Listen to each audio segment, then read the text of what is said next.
Mutual fund investing की investment process, साथ ही साथ रीबैलेंसिंग एंड रिडेम्पशन प्रोसेस को सीखने के बाद अब जरा बात करते हैं सबसे इंपॉर्टेंट टॉपिक के बारे में कि आप जो भी चीज आप अपने दिमाग में लेके चल रहे हैं उसके हिसाब से म्यूचुअल फंड कैटेगरी कैसे सेलेक्ट करें।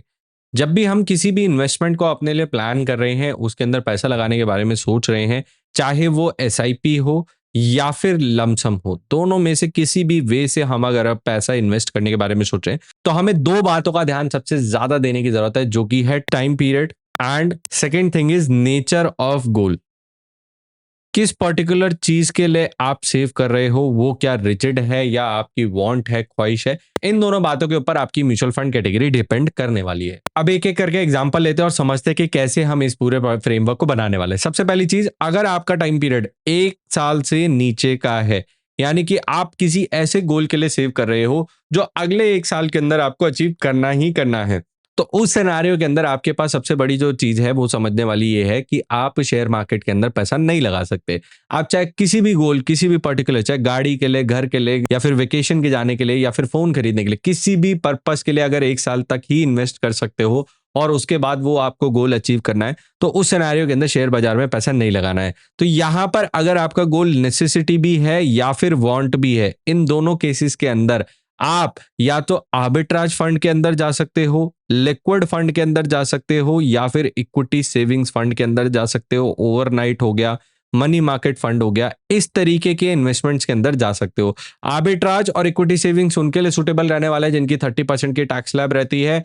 And liquid bond mutual fund, सारे जितने भी बॉन्ड म्यूचुअल फंड है वो उन सभी इन्वेस्टर के लिए सुटेबल रहने वाले हैं जिनकी टैक्स स्लैब कम रहती है। ऐसी इन्वेस्टमेंट जिसके अंदर आप रिस्क नहीं ले सकते, 1 साल के अंदर अचीव करना है, उसके लिए 0% शेयर मार्केट का एलोकेशन लेके चलना है। नेक्स्ट आ जाता है भाई 1 से 3 साल की इन्वेस्टमेंट, जिसके अंदर आप ऐसी इन्वेस्टमेंट के लिए प्लान कर रहे हो जो कि जरूरत का पैसा है, नेसेसिटी है आपकी। क्या हो सकता है? फॉर एग्जाम्पल, आप अपनी बच्चे की एजुकेशन के लिए सेव कर रहे हो, या फिर आप अपने कार के लिए सेव कर रहे हो जो अगले 1-1.5 साल के अंदर खराब हो जाएगी और आपको पता है उसकी डाउन पेमेंट के लिए पैसा जोड़ के रखना है, या फिर आप घर खरीदने के लिए पैसा रख रहे हो, या फिर आपने घर रेंट पे लिया हुआ है और उसको म्यूचुअल फंड से सेटिस्फाई कराना चाहते हो। इन सारी इन्वेस्टमेंट के लिए आप 0 to 30% इक्विटी लेवल तक जा सकते हो। कौन सी कैटेगरी सुटेबल रहने वाली है? Conservative hybrid mutual fund suitable रहने वाले हैं। यहां पर भी इक्विटी मार्केट का एलोकेशन 30% से ज्यादा प्लीज मत रखिए। आप अपनी इन्वेस्टमेंट को सिर्फ कंजर्वेटिव हाइब्रिड या फिर बैलेंस हाइब्रिड जैसी कैटेगरी के अंदर सुटेबल करा सकते हैं। अगर आप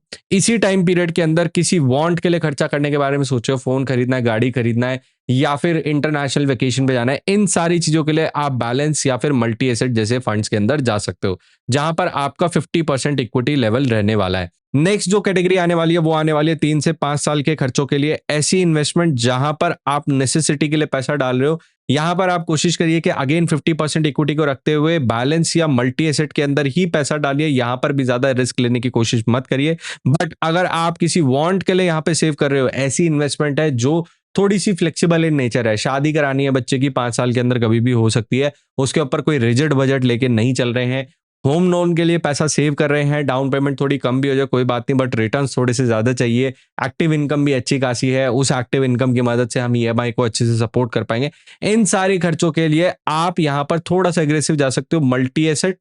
एंड एग्रेसिव हाइब्रिड फंड्स की तरफ आप अपना रुख अपना सकते हो, जहां पर आपका 50 to 60% के आसपास इक्विटी लेवल रहता है। गोल्ड सिल्वर भी इसके अंदर ऐड हो जाता है। लास्ट में बात करते हैं 5 ईयर एंड अबव गोल्स के लिए, जहां पर आपका जो ऑब्जेक्टिव है वो अभी बहुत ज्यादा रिजिड इन नेचर नहीं है, या फिर अभी आपको पता नहीं है कि कौन से एग्जैक्ट टाइम पीरियड पे होने वाला है। 5 भी हो सकते हैं, 10 भी हो सकते हैं, 15 भी हो सकते हैं, 20 भी हो सकते हैं। इन सभी इन्वेस्टमेंट्स के लिए, चाहे नेसेसिटी हो या वांट, इनके लिए आप प्योर इक्विटी फंड्स की तरफ जा सकते हो, जहां पर आपको ये समझने की जरूरत है कि भाई इक्विटी में भी बहुत सारी कैटेगरीज आती हैं। Large cap, mid cap, small cap, flexi cap, large and mid cap, multi cap, value, Contra, quality, ये बहुत सारी कैटेगरीज एग्जिस्ट करती है, जिसमें स्टैंडर्ड डेविएशन अगर कम है कैटेगरी का तो उसमें आप अपने थोड़े से कंजर्वेटिव गोल्स के इन्वेस्टमेंट करके चल सकते हो, जहां पर आपको मैक्सिमम ग्रोथ चाहिए। बट अगर आप थोड़ा सा एग्रेसिव ही जाना चाहते हो तो mid cap, small cap, multi cap जैसी कैटेगरीज जो high standard deviation, high alpha generation, high return generation category की तरफ जाती है, उनकी तरफ भी अपना रुख अपना सकते हो।